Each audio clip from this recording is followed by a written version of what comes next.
Hi, I'm Louis Ortiz on behalf of Expert Village, and today we're going to show you how to make some French fries from scratch.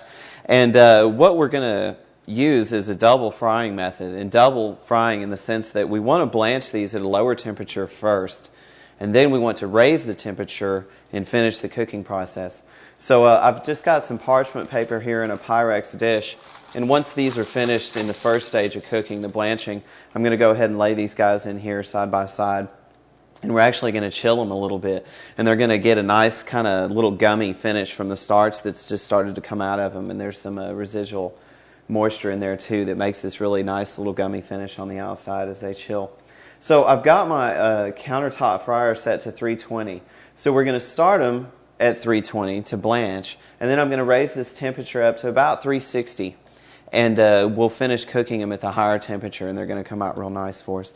So I've just got some russet potatoes here, which I've peeled, and I've got a Santoku knife, and I'm going to square these off first so that we've got a nice, safe foundation with which to cut our French fries on. I'm just going to make a cut from the top to the bottom here. Just keep it simple. And we all know what French fries look like. And the French call these pont neuf, if you ever run across that in a cookbook, which you may. So it's a fancy word for French fry.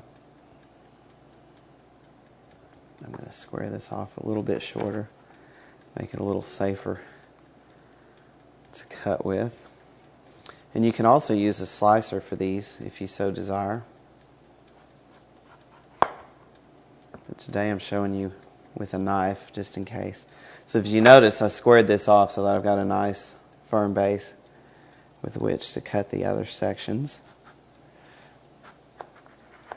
And just take it slow. You don't want that knife falling across your fingers or the potato slipping out from under you.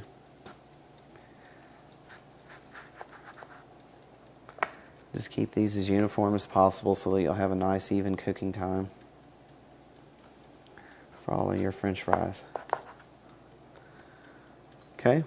And these are going to be kind of rustic and home style. They don't necessarily have to be incredibly symmetrical unless you feel that's necessary. So I'm going to square this off. This will count as a French fry.